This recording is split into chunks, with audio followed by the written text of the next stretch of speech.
La dette publique, encore et toujours la dette publique. Il faut moins de dette publique. Dette publique, dette publique, dette publique. Oui, on a compris.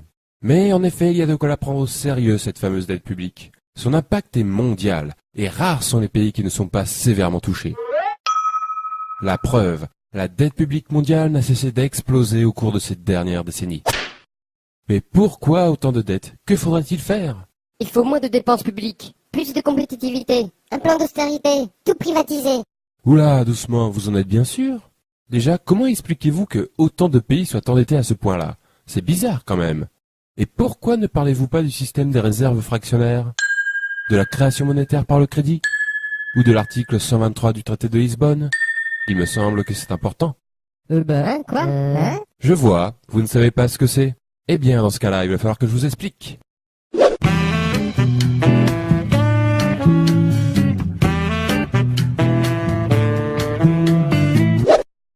L'économie, c'est comme une baignoire. La monnaie est son eau. La règle est de la remplir avec la bonne quantité. Ni trop, ni pas assez. Quand une économie est en croissance, c'est comme si la baignoire grossissait. Il faut donc rajouter de l'eau, c'est-à-dire créer de la monnaie. Donc une première question s'impose. Comment est créée la monnaie? Les robinets de l'économie, ce sont des banques très particulières, normalement publiques, que l'on appelle des banques centrales. Elles peuvent créer et détruire la monnaie à volonté, et donc remplir ou vider l'économie. La monnaie créée par ces banques s'appelle la monnaie centrale. Mais, petite astuce, il existe un deuxième robinet, constitué des banques commerciales, c'est-à-dire les banques privées. Cependant, ce robinet fonctionne d'une manière un peu particulière. Je vous explique. Lorsque l'on fait un emprunt dans une banque, la plupart des gens s'imaginent que la banque donne une partie de l'argent qui est dans ses coffres. Eh bien, pas du tout. La banque va en réalité créer l'argent qu'elle prêtera par une simple écriture comptable. Cet argent sera détruit au fur et à mesure que le prêt sera remboursé. Ce procédé se nomme tout simplement la création monétaire par le crédit.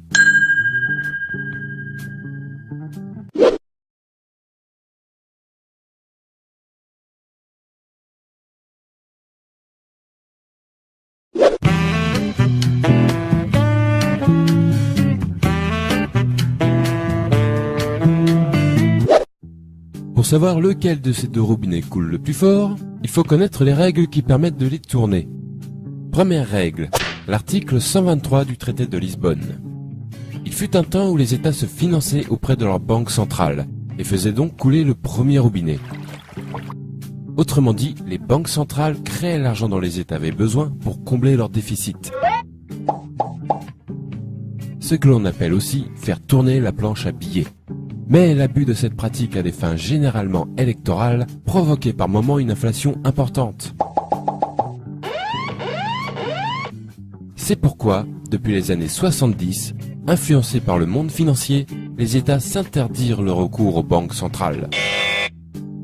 Cette interdiction existe toujours et est aujourd'hui visible dans le traité de Lisbonne, signé par tous les membres de l'Union européenne sous l'article 123. Les États ne peuvent donc plus faire couler le premier robinet. Ils utilisent alors le second. Cela veut dire que pour combler leur déficit, les États font désormais des emprunts auprès du marché financier, et plus particulièrement auprès des banques commerciales.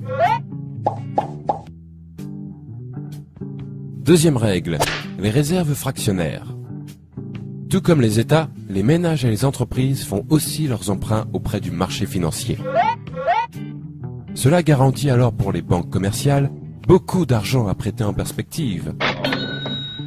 Mais disposent-elles de suffisamment de fonds pour cela? A priori oui, car comme nous l'avons vu, les banques commerciales créent l'argent qu'on leur emprunte. Mais il existe une limite, que l'on appelle le taux de réserve. La création ne peut avoir lieu que si la banque possède une certaine quantité de monnaie centrale. Cependant, cette limite est franchement souple, puisque, au final, les banques commerciales peuvent créer et prêter plus de 6 fois ce qu'elles possèdent en monnaie centrale. Et si malgré cette souplesse, elles sont tout de même à court, pas de souci, puisqu'elles sont autorisées à emprunter autant que nécessaire auprès des banques centrales. Cela laisse donc pas mal de liberté au second robinet. Ce système plutôt méconnu s'appelle le système des réserves fractionnaires. Il est pourtant répandu dans le monde entier.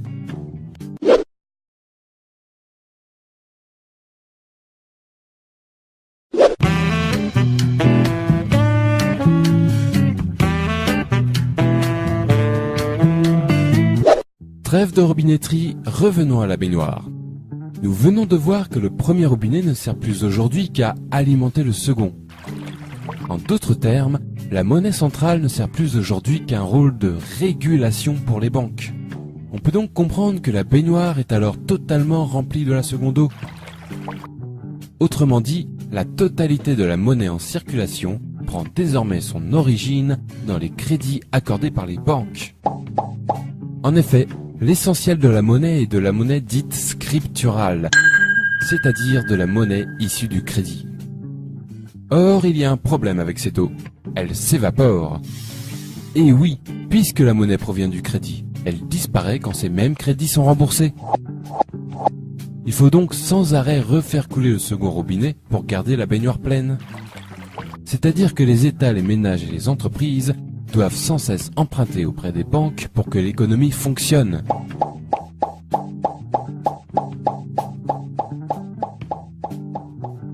Deuxième problème, cette eau coûte très cher.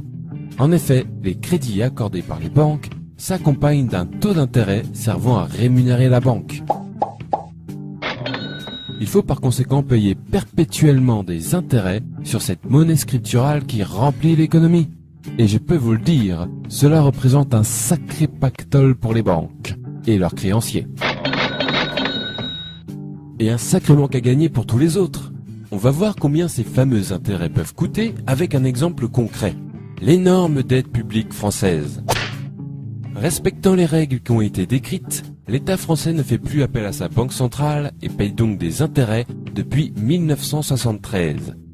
Lorsque l'on somme ce qui a été payé en intérêts seul depuis cette date, on obtient le nombre remarquable de 1400 milliards d'euros. Pourquoi remarquable? Parce qu'il est très proche d'une autre somme, la dette publique française actuelle, qui a augmenté sur cette même période de 1350 milliards d'euros. En clair, ce qui fait grossir la dette, ce sont tout simplement les intérêts de cette même dette. Et n'oublions pas qu'il ne s'agit ici que de la dette publique. La dette des entreprises commerciales françaises, par exemple, elle, est aujourd'hui de 7000 milliards d'euros. Les raisons d'un tel florilège de dettes publiques et privées partout dans le monde sont maintenant plus claires. En effet, une grande partie des pays de la planète baignent dans le même bain, à devoir faire des emprunts et payer des intérêts pour faire fonctionner leur économie. Pour rembourser ces emprunts et ces intérêts, il faut faire d'autres emprunts plus importants, qui amèneront d'autres intérêts plus importants aussi. On aboutit donc de cette manière à une dette qui se nourrit d'elle-même, et grossit, grossit, grossit, inévitablement.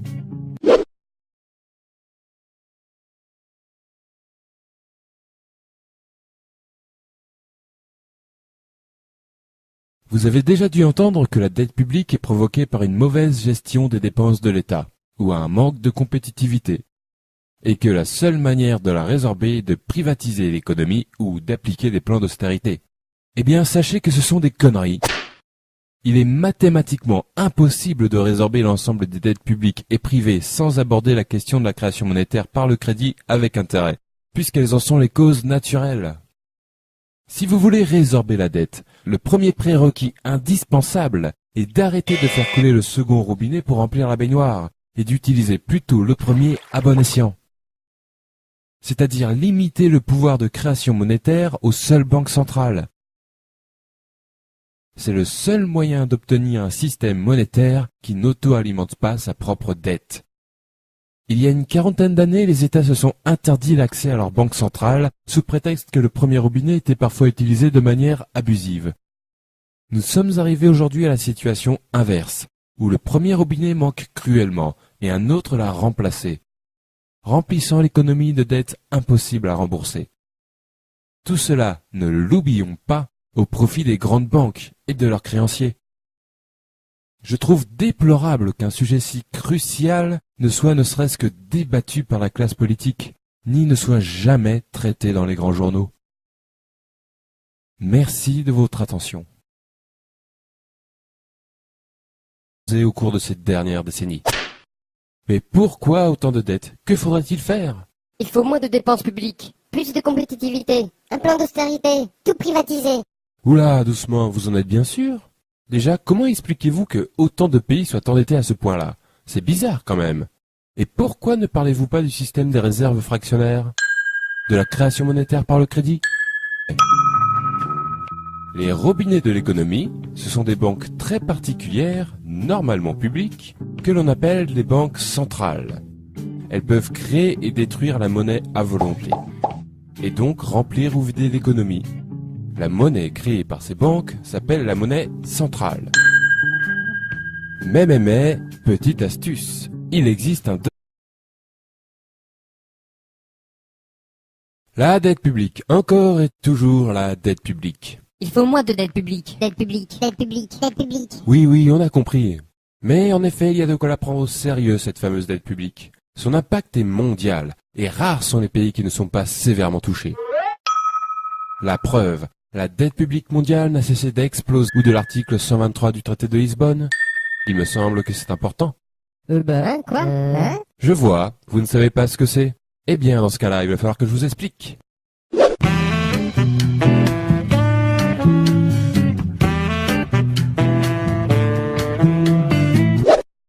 L'économie, c'est comme une baignoire. La monnaie est son eau. La règle est de la remplir avec la bonne quantité. Ni trop, ni pas assez. Quand une économie est en croissance, c'est comme si la baignoire grossissait. Il faut donc rajouter de l'eau, c'est-à-dire créer de la monnaie. Donc une première question s'impose. Comment est créée la monnaie ?